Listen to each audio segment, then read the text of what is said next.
मुझे तो यही बात समझ में नहीं आ रही कि वो अनशन क्यों कर रहे हैं।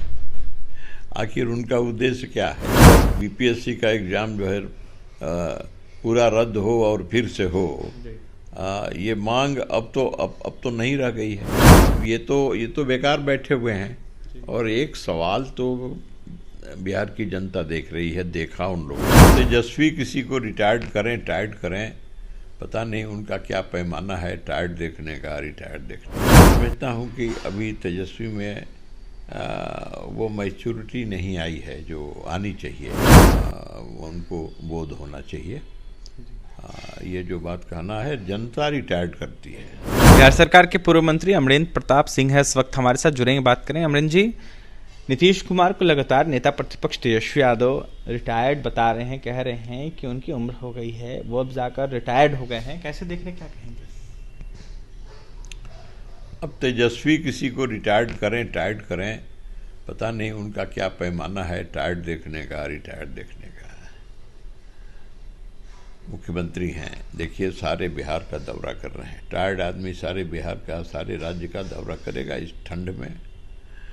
और ये दौरा कोई पहला नहीं है और अंतिम भी नहीं है। मैं समझता हूँ ये दौरा उनका निरंतर जारी रहता है, चिलचिलाती धूप में, गर्मी में, और देखिए इस कड़ाके की ठंड में।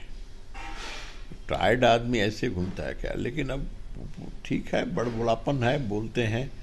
मैं समझता हूँ कि अभी तेजस्वी में वो मैच्योरिटी नहीं आई है जो आनी चाहिए एक राजनीतिज्ञ के रूप में स्थापित होने के लिए।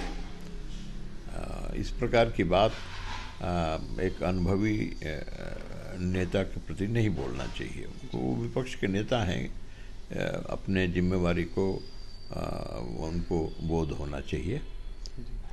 ये जो बात कहना है, जनता रिटायर्ड करती है। जनता ही किसी को रिटायर करती है, जनता ही किसी को बैठाती है, जनता ही किसी को उठाती है। ये अधिकार जनता को है। लोकतंत्र में जनता मालिक है। ये अधिकार तेजस्वी को कैसे मिल गया कि वो किसी को रिटायर्ड करने लगे, किसी को कुछ कहने लगे? ऐसा ये शोभा भी नहीं देता कि जो विपक्ष का नेता हो और इस प्रकार की गैर जिम्मेदाराना बात करे। अमरेंद्र प्रताप जी, बिहार में लगातार ऑफर दिया जा रहा है। लालू प्रसाद यादव ने बीते दिनों ऑफर दिया था, जहां नीतीश कुमार ने यह साफ तौर पर कहा कि हम एनडीए में हैं, हम एनडीए के साथ हैं, गलती 2 बार की थी। तो ऐसे में नेता प्रतिपक्ष कुछ कह रहे हैं, लालू यादव कुछ कह रहे हैं। लालू यादव जहां एक तरफ ऑफर दे रहे हैं, नेता प्रतिपक्ष कह रहे हैं कोई ऑफर नहीं दिया गया था। अब देखिए, इस सब में बात में मेरे जैसे व्यक्ति को बोलने का कोई स्कोप नहीं रह गया है जी। क्या बोलेंगे? मुख्यमंत्री जहाँ जब कभी कोई ऐसा अवसर आता है, उनके बारे में कोई बात कही जाती है, तो वो किसी न किसी कार्यक्रम में रहते हैं तो कुछ कह देते हैं, और जो कहते हैं वो सत्य है और ठीक ही कहते हैं कि भाई 2 बार चले गए और आगे वैसा नहीं होगा। उन्होंने कहा कि भाई हमको तो वाजपेयी जी ने प्रधानमंत्री थे, उन्होंने हमको मंत्री बनाया, उन्होंने ही मुख्यमंत्री बनाया। हम लोगों का पुराना साथ है, अब हम लोग साथ रहेंगे। इसमें कौन सी बनावटी ऐसी बात है कि जिसको लेकर के वो उस पर कोई टिप्पणी करते हैं? अरे आप लोग भी कहते हैं कि टिप्पणी करिए इसको। ये टिप्पणी करने वाली कोई, ये तो स्वाभाविक बात है। सवाल रहेगा आपसे।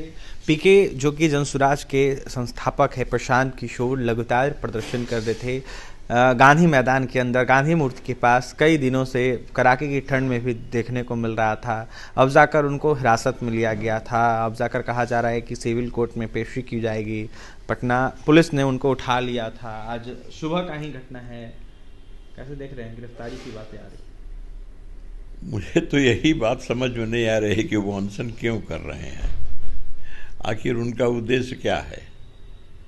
जहाँ तक बीपीएससी का एग्ज़ाम जो है पूरा रद्द हो और फिर से हो, ये मांग अब तो नहीं रह गई है। क्योंकि जो परीक्षा बाकी थी, शेष थी, वो परीक्षा भी हो गई। उस परीक्षा में शामिल अधिकांश जो उसमें थे प्रतिभागी, उन लोगों ने उसमें भाग ले लिया, वो उसमें शामिल भी हो गए, तो अब इनके लिए कुछ रह क्या गया है? अब ये तो बेकार बैठे हुए हैं। और एक सवाल तो बिहार की जनता देख रही है, देखा उन लोगों ने कि जब छात्र उत्तेजित थे, प्रशासन से लड़ रहे थे, तो वहाँ बीच बचाव समझाने बुझाने के बदले और वहाँ से वो भाग गए और वहाँ हिंसा हुई, वहाँ छात्रों पर लाठियाँ चली। तो भागना नहीं चाहिए था ना, लाठियाँ चली तो उनको लाठियाँ खानी चाहिए थी। अगर नेता हैं और नेता बनने के लिए अनशन कर रहे हैं तो उनको वहाँ से भागना नहीं चाहिए था, उसी दिन लाठी खानी चाहिए थी। मतलब भगोड़ा घोषित हो गया उसी दिन। और भगोड़ा हम नहीं कह रहे हैं, जो लोग आंदोलन में हैं, जिनके लिए आंदोलन कर रहे हैं, वही लोग कह रहे हैं कि भगोड़ा है, भाग गए। उस समय उनकी जो प्रतिक्रिया थी वो काफ़ी इनके खिलाफ गुस्से में थे। अब तो ये बैठे हैं, पता नहीं कि ये सब क्यों कर रहे हैं, अब उससे क्या मिलने वाला है, ये बात हर किसी के समझ से परे है। देखिए क्या मिलने वाला है, बैठे हैं, इससे क्या कुछ होगा, बड़ा सवाल है। उसी दिन अभ्यर्थियों ने उनको भगौड़ा कह दिया था, जिस दिन आंदोलन करवाकर बीच आंदोलन से ही वो गायब हो गए थे। बिहार सरकार के पूर्व मंत्री अमरेंद्र प्रताप सिंह थे। नेता प्रतिपक्ष के बयानों को देखते हुए यह साफ तौर पर कह रहे थे कि तेजस्वी यादव क्या परमान बांटेंगे रिटायर्ड और टाइट का। ऐसे में लालू यादव के बयानों को देखते हुए क्या कुछ कह रहे थे अमरेंद्र प्रताप सिंह, आपने सुना है। और तमाम खबर के लिए NBC 24 के साथ बने रहे। बहुत बहुत